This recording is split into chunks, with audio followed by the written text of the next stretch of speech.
de luz, nascido amor. Zaqueu, Nicodemos, eram homens de posição social, de dinheiro, de recursos, de influência, de amigos importantes, e eles começam, José de Arimateia, e eles começam a sofrer um processo de transformação. Lázaro, né, Maria de Magdala, Marta, Joana de Cusa, estas pessoas viviam na alta sociedade da época. E elas começam a sofrer uma profunda transformação, porque começam a ver que estavam vivendo para as coisas erradas. Estavam dando satisfações a este mundo, quando deveriam estar preocupadas com o outro. Que deveriam voltar-se para o seu próprio interior, onde é possível o reino de Deus. Mas estavam preocupados com a conquista deste mundo, onde nenhum reino permanecerá, jamais será permanente. Então, nós vamos percebendo como eles, ao constatarem esta realidade no contato com o Mestre, começam a alterar a própria vida.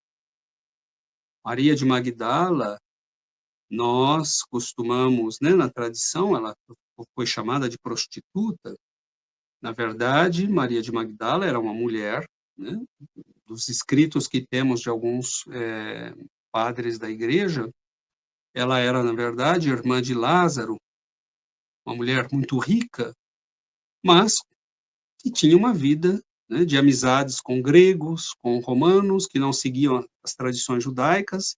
Ó, e como é que nós chamávamos as mulheres no Brasil dos anos 30, que tinham uma certa liberdade? Prostitutas. Se isso acontece no Brasil dos anos 30, 40, 50, 60, né, uma mulher desquitada, né, desquitada nos anos 60, 70 no Brasil, era considerada quase uma prostituta. Imaginemos, na época de Jesus, uma mulher que tinha a liberdade de ter amigos, né, e de ter uma vida livre. Lógico que ela tinha, né, aquilo que nós veremos destacado no Evangelho, perturbações espirituais, que a levavam a uma vida profundamente equivocada. Mas ela não era uma prostituta no sentido do termo que conhecemos hoje, né? E ela era uma mulher rica, poderosa, influente, né, de uma família influente. Seu pai era governador da Síria, né? Quando morreu, deixou a família com uma imensa riqueza. E nós temos, então, um quadro, né, de alguém que vivia para este mundo, porque não conhecia nada melhor. E quando conhece Jesus, ela sofre uma profunda modificação. Como sofrerá Mateus, Levi, Zaqueu? Aquele homem que vivia para o dinheiro, como Maria vivia, né, para a sua liberdade e os prazeres da vida, todos eles sofrerão, todos eles viviam para alguma coisa que não era eles mesmos. Mateus para seus amigos, suas festas, sua fortuna. Zaqueu para o dinheiro, né? Era um homem concentrado no dinheiro, na fortuna, na influência. Lázaro era um homem rico, né, que vivia para as tradições e satisfações da sociedade do seu tempo.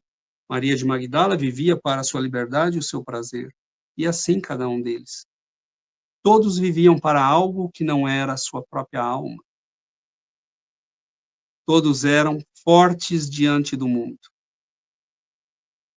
E quando Jesus começa a agir sobre eles e eles acolhem a influência e o ensino do Mestre, eles começam o processo de tornarem-se fortes para Deus e diante de Deus, e fracos diante do mundo.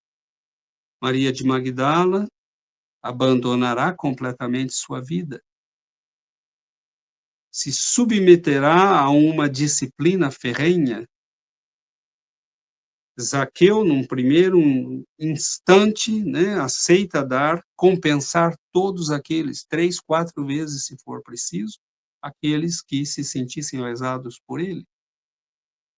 Todos eles passam por um processo de tornarem-se fracos diante do mundo e fortes diante de Deus, porque passam a abandonar a luta para preservar esta vida